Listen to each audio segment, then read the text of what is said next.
আলহামদুলিল্লাহি রব্বিল আলামিন ওয়াসসালাতু ওয়াসসালামু আলা সাইয়্যিদিল আম্বিয়া ওয়াল মুরসালিন। আমার সম্মানিত দ্বীনী ভাই ও বোনেরা, আজ আমরা এমন এক সফরের কথা বলবো যে সফরের শুরু আছে কিন্তু শেষ নেই।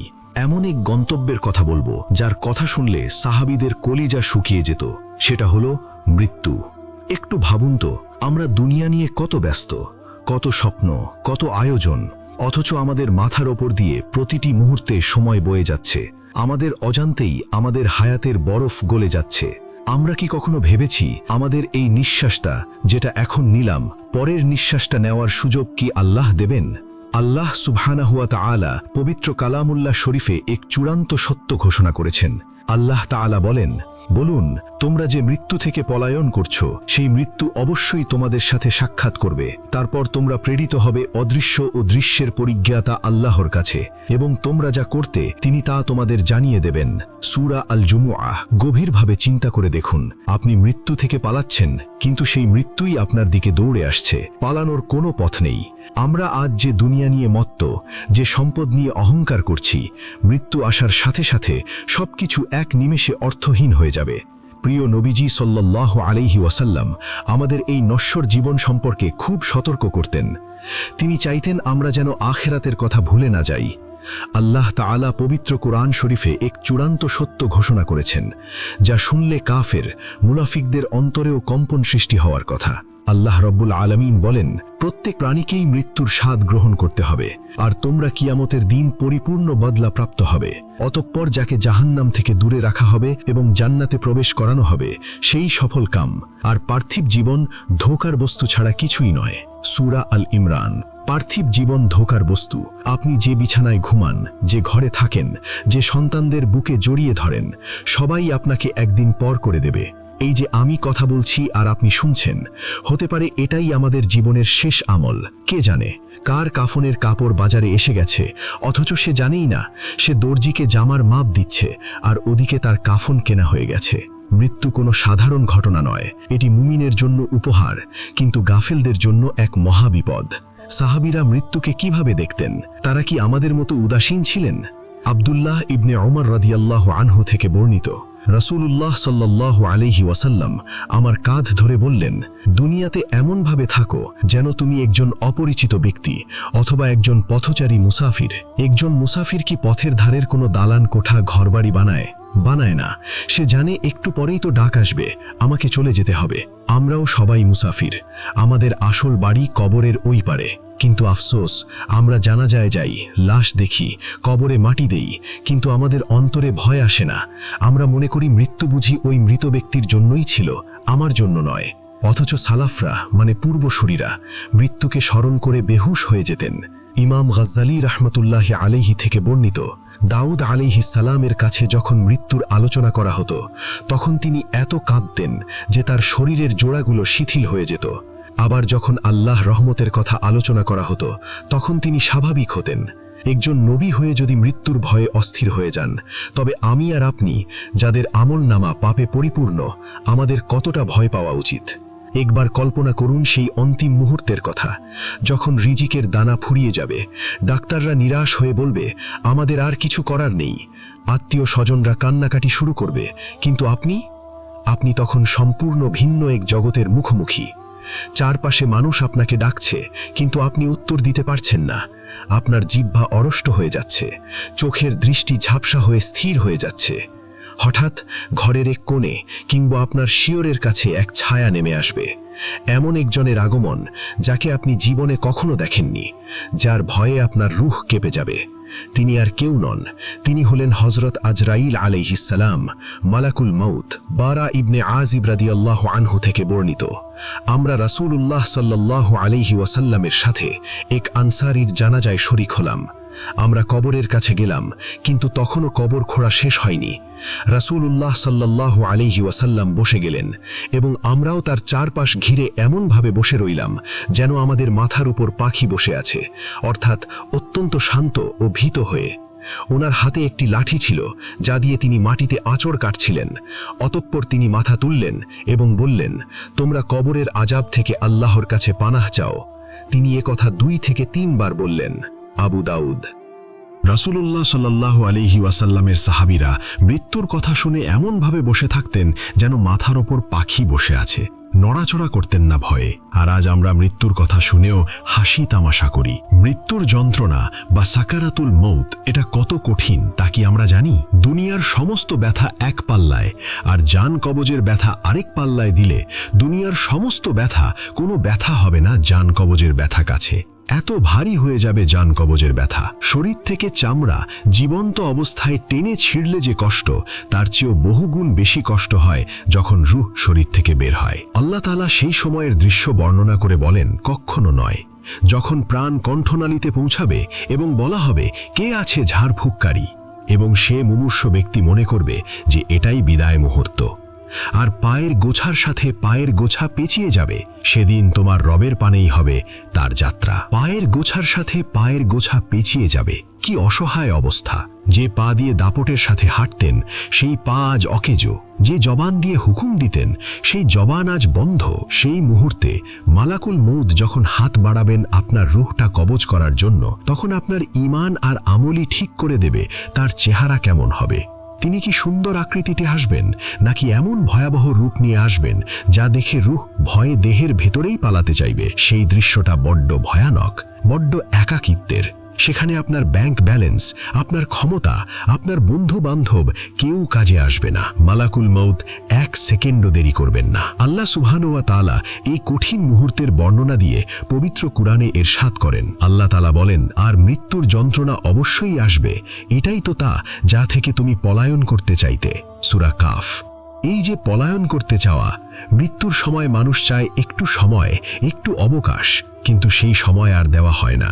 নবী করিম সাল্লাল্লাহু আলাইহি ওয়াসাল্লাম যখন ইন্তেকাল করছিলেন, তখন তার সামনে পানির একটি পাত্র ছিল। তিনি বারবার সেই পানিতে হাত ভিজিয়ে কপালে মুছছিলেন এবং বলছিলেন, আয়েশা রাদিয়াল্লাহু আনহা থেকে বর্ণিত আছেন যে নিশ্চয়ই মৃত্যুর প্রচণ্ড যন্ত্রণা রয়েছে। সহিহ বুখারী। যিনি সৃষ্টির শ্রেষ্ঠ মানব, তার যদি এই অবস্থা হয়, তবে আমার আর আপনার মতো পাপী ব্যক্তিদের কি হবে? যখন শরীরের প্রতিটি শিরা উপশিরা থেকে প্রাণবায়ু টেনে বের করা হবে, তখন সেই অসহ্য ব্যথায় পুরো পৃথিবীটা অন্ধকার হয়ে আসবে। আল্লাহ তাআলা সেই সময়ের দৃশ্য বর্ণনা করে ইরশাদ করেন, আর যখন তাদের কারো কাছে মৃত্যু আসে, তখন সে বলে, হে আমার রব, আমাকে পুনরায় দুনিয়ায় ফেরত পাঠান, যাতে আমি যা ছেড়ে এসেছি তাতে নেক আমল করতে পারি। কখনো না, এটা তো তার একটি উক্তি মাত্র যা সে বলবেই। সূরা আল মুমিনুন। সালাফদের অন্তরে এই যন্ত্রণার ভয় ছিল পাহাড়ের মতো অটল। তারা জানতেন মৃত্যুর সময় মানুষের আসল পরিচয় প্রকাশ পায়। মালাকুল মউত যখন জান কবজ করতে আসেন, তখন মুমিন আর পাপাচারীর অবস্থা কি সমান হয়? কখনো না। সহিহ হাদিসের বর্ণনা শুনলে কলিজা কেঁপে ওঠে। বারা ইবনে আজিব রাদিয়াল্লাহু আনহু থেকে বর্ণিত, রাসূলুল্লাহ সাল্লাল্লাহু আলাইহি ওয়াসাল্লাম বলেছেন যে মুমিন বান্দার যখন দুনিয়া থেকে বিদায় আর আখিরাতের যাওয়ার সময় হয়, তখন আকাশ থেকে উজ্জ্বল ও আলোকোজ্জ্বল ফেরেশতারা নেমে আসেন। তাদের প্রত্যেকের সাথে থাকে জান্নাতের কাফন আর জান্নাতের সুগন্ধি। তারা মুমিনের চোখের সীমানা পর্যন্ত বসে পড়ে। এরপর মালাকুল মউত এসে তার মাথার কাছে বসে বলেন, হে প্রশান্ত আত্মা, তোমার রবের ক্ষমা আর সন্তুষ্টির দিকে চলো। আবু দাউদ। আব্দুল্লাহ ইবনে মাসুদ রাদিয়াল্লাহু আনহু থেকে বর্ণিত, মুমিনের মৃত্যু হল গুনাহের কাফফারা, মানে পাপ মোচনকারী, আর কাফের বা পাপাচারীর মৃত্যু হল তার চূড়ান্ত শাস্তির সূচনা। রাসূলুল্লাহ সাল্লাল্লাহু আলাইহি ওয়াসাল্লাম সেই একই হাদিসে আরও বলেছেন, আর পাপাচারী বান্দার যখন বিদায় বেলা আসে, তখন আকাশ থেকে কালো চেহারার ফেরেশতারা নেমে আসে। তাদের হাতে থাকে জান্নাতের বদলে জাহান্নামের চট, মোটা কাপড়। তারা তার চোখের সীমানা পর্যন্ত বসে থাকে। মালাকুল মাউত এসে তার মাথার কাছে দাঁড়িয়ে চিৎকার করে বলেন, ও হে পাপিষ্ঠ আত্মা, তোর রবের ক্রোধ আর অসন্তুষ্টির দিকে বের হয়ে আয়। আবু দাউদ। সেই চিৎকার শোনার পর পাপিষ্ঠর রূহ শরীরের ভেতর এদিক ওদিক দৌড়াতে থাকে। সে বের হতে চায় না। ফেরেশতারা তখন তার মুখে আর পিঠে আঘাত করতে থাকেন। আল্লাহ তাআলা সেই ভয়াবহ দৃশ্যটি এভাবে চিত্রায়িত করেছেন, আর যদি তুমি দেখতে, যখন ফেরেশতারা কাফেরদের প্রাণ হরণ করছিল, তারা তাদের মুখে আর পিঠে আঘাত করছিল এবং বলছিল, দহন যন্ত্রণা ভোগ করো। সূরা আল আনফাল। রূহটা যখন বের করা হয়, তখন শরীরটা কি নিস্তেজ হয়ে যায় না? আমাদের প্রিয়জনরা তখন আমাদের চোখ দুটো টেনে বন্ধ করে দেয়, মুখটা বেঁধে দেয়, আমাদের শরীরের কাপড়গুলো কেটে ফেলা হয়।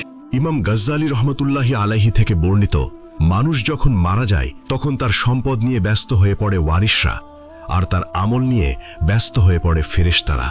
ইবন আল কাইয়িম রহমতুল্লাহি আলাইহি থেকে বর্ণিত, হৃদয় তখনই জাগ্রত হয় যখন মৃত্যু সামনে ভাসে, আর পাপিষ্ঠটার জন্য মৃত্যুর যন্ত্রণা হবে খাঁজ কাটা লোহার চিরুনি দিয়ে ভেজা তুলো টেনে বের করার মতো। মৃত্যুর এই বিভীষিকা শুধু শারীরিক নয়, এটি এক মানসিক যন্ত্রণাও বটে। কারণ সেই মুহূর্তে মানুষের সামনে তার সারা জীবনের আমলনামা ভেসে ওঠে। শয়তান শেষ চেষ্টা করে ঈমান চুরি করার, কিন্তু যার জীবন আল্লাহর জিকিরে কেটেছে, আল্লাহ তাকে সেই কঠিন সময়ে অবিচল রাখেন। মৃত্যুর সেই মুহূর্তে ফেরেশতারা যখন আকাশ থেকে নেমে আসেন, তখন মুমিন বান্দার জন্য এক দৃশ্য, আর পাপিষ্ঠের জন্য থাকে অন্য দৃশ্য। মুমিনের কাছে তারা আসেন শুভ্র পোশাকে জান্নাতের সুসংবাদ নিয়ে, আর নাফরমানদের কাছে আসেন ভয়ঙ্কর চেহারায়। মৃত্যু কোনো হঠাৎ ঘটে যাওয়ার দুর্ঘটনা নয়, মৃত্যু হলো এক মহাযুদ্ধ, কিন্তু আল্লাহর নির্দেশে মালাকুল মাউত তাকে টেনে বের করতে চান। আল্লাহ তাআলা এই ভয়াবহ টানাহেঁচড়ার কথা কোরআনে অত্যন্ত গম্ভীরভাবে উল্লেখ করেছেন। কসম সেই ফেরেশতাদের যারা কাফেরদের জান ডুব দিয়ে অত্যন্ত কঠোরভাবে টেনে বের করে, আর কসম সেই ফেরেশতাদের যারা মুমিনদের জান অত্যন্ত কোমলতার সাথে খুলে দেয়। সূরা আন-নাজিয়াত। সালামা ইবনে আকওয়া রাদিয়াল্লাহু আনহু থেকে বর্ণিত, রাসূলুল্লাহ সাল্লাল্লাহু আলাইহি ওয়াসাল্লাম বলেছেন, জান কবজের সময় মুমিনের অবস্থা এমন হয় যেন তার শরীরের প্রতিটি লোমকূপ থেকে সুই বের করে নেওয়া হচ্ছে।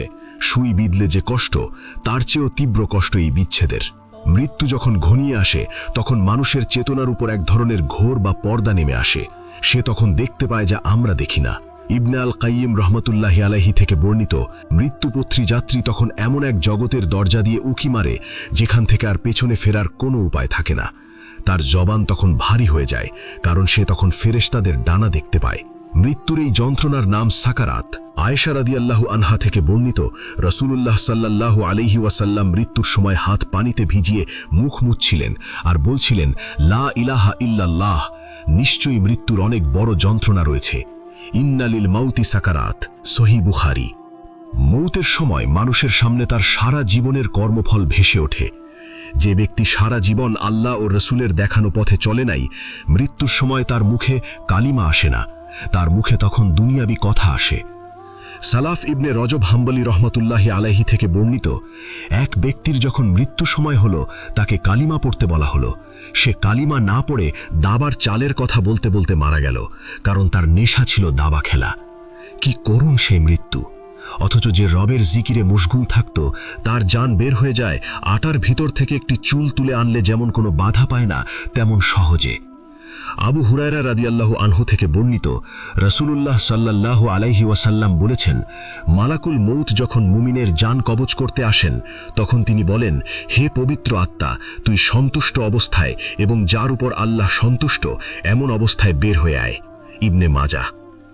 যখন মালাকুল মউত রূহটি কবজ করেন, তখন তা ক্ষণিকের জন্য তার হাতে থাকে না। আসমান থেকে আসা অন্যান্য ফেরেশতারা তা দ্রুত গ্রহণ করেন। এখান থেকেই শুরু হয় জান্নাত আর জাহান্নামের চূড়ান্ত তফাত। বারা ইবনে আজিব রাদিয়াল্লাহু আনহু থেকে বর্ণিত একটি দীর্ঘ ও সহিহ হাদিসে রাসূলুল্লাহ সাল্লাল্লাহু আলাইহি ওয়াসাল্লাম সেই সফরের বর্ণনা দিয়েছেন। মুমিন ব্যক্তির রূহ যখন বের হয়, তখন তা থেকে মিশকের চেয়েও সুগন্ধি বের হতে থাকে। ফেরেশতারা সেই রূহ নিয়ে আসমানের দিকে যাত্রা করেন। তারা যখনই ফেরেশতাদের কোনো দলের কাছ দিয়ে যান, তখন তারা জিজ্ঞেস করেন, এই পবিত্র আত্মাটি কার? তখন ফেরেশতারা দুনিয়ার সবচেয়ে ভালো নাম ধরে তার পরিচয় দেন, আবু দাউদ। আর যখন গাফেল মানুষ রূহটি কবজ করেন, একবার সেই পাপিষ্ঠ আত্মার কথা ভাবুন, যে দুনিয়াতে রবের নাফরমানি করেছিল, যে অহংকারে মাটিতে পা রাখত না। তার রূহ যখন শরীর থেকে বের হয়, তখন তার অবস্থা হয় অত্যন্ত করুণ।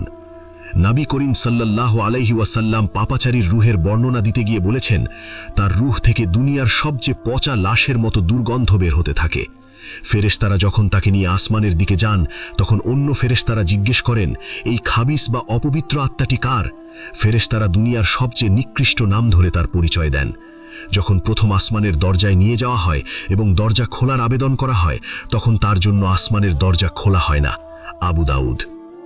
আবু হুরায়রা রাদিয়াল্লাহু আনহু থেকে বর্ণিত, রাসূলুল্লাহ সাল্লাল্লাহু আলাইহি ওয়াসাল্লাম বলেছেন, যখন তোমরা মৃত ব্যক্তিকে খাটিয়ায় করে নিয়ে যাও, তখন তাড়াতাড়ি করো, কারণ সে যদি নেককার হয় তবে তাকে ভালো গন্তব্যের দিকে নিয়ে যাচ্ছ, আর যদি সে বদকার হয় তবে একটি মন্দ বোঝা তোমরা তোমাদের কাঁধ থেকে নামিয়ে দিচ্ছ।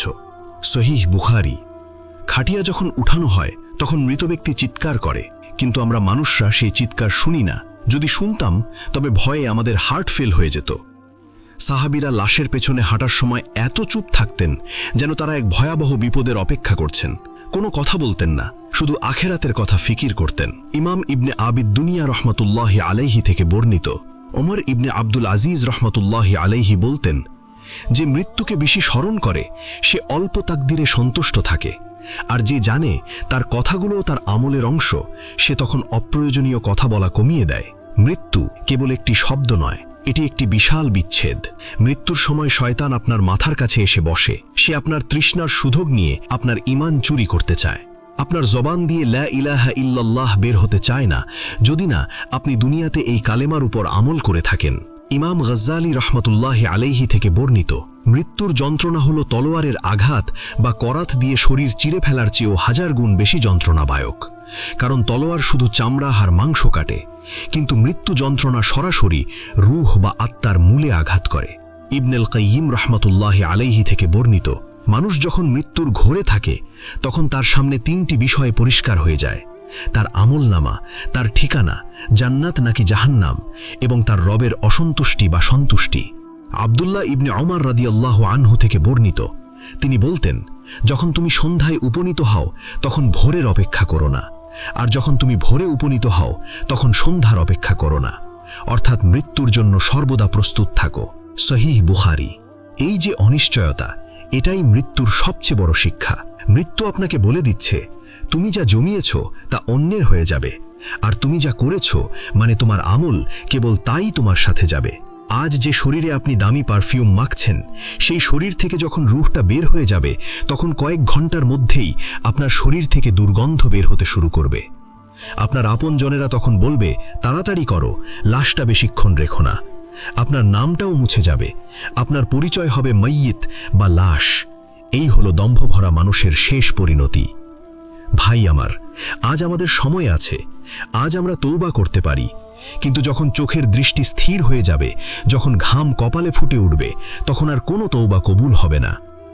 আব্দুল্লাহ ইবনে ওমর রাদিয়াল্লাহু আনহু থেকে বর্ণিত, রাসূলুল্লাহ সাল্লাল্লাহু আলাইহি ওয়াসাল্লাম বলেছেন, নিশ্চয়ই আল্লাহ বান্দার তওবা কবুল করেন যতক্ষণ না তার প্রাণ কণ্ঠনালীতে পৌঁছে, অর্থাৎ গড়গড়া শুরু হয়। তিরমিজি। আপনার এই কণ্ঠনালীতে প্রাণ পৌঁছানোর আগে কি আপনি আপনার রবের সাথে সন্ধি করবেন না? এই যে মৌতের ছায়া আমাদের মাথার উপর ঘুরছে, এটা আমাদের ভয় দেখানোর জন্য নয়, বরং আমাদের সঠিক পথে ফিরিয়ে আনার জন্য। মৌত হলো এক আয়না, এই আয়নায় নিজের আসল চেহারা দেখুন। আজ আপনি সুন্দর, আপনি শক্তিশালী, কিন্তু মৌত আপনাকে এক নিমেষে নিঃশেষ করে দেবে। দামি গাড়ি, অট্টালিকা সব পড়ে থাকবে, আপনি চলে যাবেন একা, শূন্য হাতে।